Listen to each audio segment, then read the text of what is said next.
নমস্কার, আমার ইউটিউব চ্যানেলে আপনাদেরকে জানাই স্বাগতম। আজ বলবো 30শে জুন থেকে 15ই নভেম্বর পর্যন্ত শনিদেবের বক্রী হওয়ার জন্য মীন রাশি এবং মীন লগ্নের জাতক জাতিকার ওপর কি ভালো এবং কি খারাপ প্রভাব পড়তে চলেছে।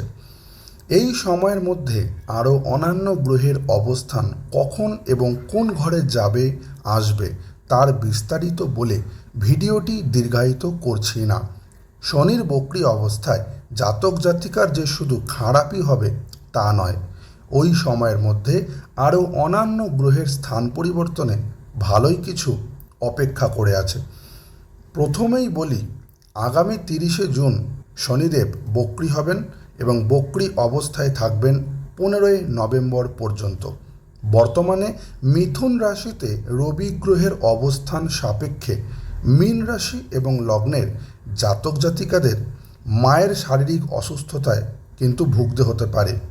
এই সময় মায়ের টাইফয়েড, রক্ত সংক্রান্ত সমস্যা, কনস্টিপেশন, নাক দিয়ে রক্ত পড়া, গাইনো প্রবলেম প্রবলভাবে দেখা দেবে। আবার অন্যদিকে ভালো দিকও দেখা যায়। এই সময় মায়েদের কুক সংক্রান্ত কোনো কাজ, মেডিসিন রিলেটেড কোনো কাজ, আয়া বা সার্ভিস সংক্রান্ত কোনো কাজের যোগাযোগ হবে। এবারে বলি, জাতক জাতিকার এই সময় সেলফ ক্রিয়েটিভিটি বৃদ্ধি পাবে। 14ই জুলাইয়ের পর থেকে কর্ম পরিবর্তন অবশ্যম্ভাবী। জাতক জাতিকা যে ফিল্ডেই কর্মরত থাকুক না কেন তার পরিবর্তন হবে। এই পরিবর্তনটি কারো জন্য ভালো এবং কারো জন্য খারাপও হতে পারে। প্রেমের ক্ষেত্রে নতুন সৌন্দর্য বোধ এবং ভাগবত প্রেম অর্থাৎ ঈশ্বরের প্রতি একটু বেশি বিশ্বাস ও ভক্তিবোধ জাগবে। বৈবাহিক জীবনে অশান্তির প্রকাশ পাবে। তৃতীয় ব্যক্তির আগমন ঘটবে। পরকীয়ায় জড়িয়ে যাওয়ার সম্ভাবনাও দেখা যায়। সঠিক এবং বেঠিক সিদ্ধান্ত নেবেন ভেবেচিন্তে। এই সময় অবিবাহিতদের বিবাহযোগ হবে।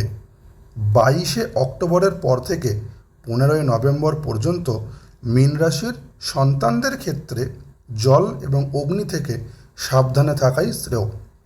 শনি বক্রী থাকা অবস্থায় যাদের জন্মকুণ্ডলিতে রাহু ভালো অবস্থানে আছে তাদের মানে মীন রাশির জাতক জাতিকাদের জন্য খুবই শুভযোগ বা যোগাযোগ তৈরি হবে। ভ্রমণের যোগও প্রবলভাবে উৎপন্ন হচ্ছে। জন্মকুণ্ডলিতে শনির কাজই হলো মানুষকে নিঃসঙ্গ করে তোলা, কিন্তু ওই শনি যখন যখন বক্রী অবস্থায় থাকে তখন জাতক জাতিকার নিঃসঙ্গ থেকে সামাজিকভাবে মেলামেশার আগ্রহ এবং যোগাযোগও প্রকাশ হয়। এই বক্রী পিরিয়ডে শনি আপনাকে নিজেকে খুঁজতে সাহায্য করবে। শনি এই বক্রী সময় আপনাকে ডিপ্রেশন তো দেবেই, কিন্তু রাস্তাও দেবে।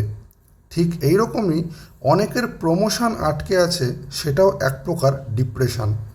এই ডিপ্রেশনের শেষে অর্থাৎ এই বক্রী সময়েই প্রমোশন হবে চাকুরিরতদের। তাই বলি, শনির বক্রী সময় অযথা টেনশনের কিছু নেই। শুধুমাত্র সতর্ক থাকুন এবং সঠিক কর্মের পথে থাকুন। ভালো অবশ্যই হবে।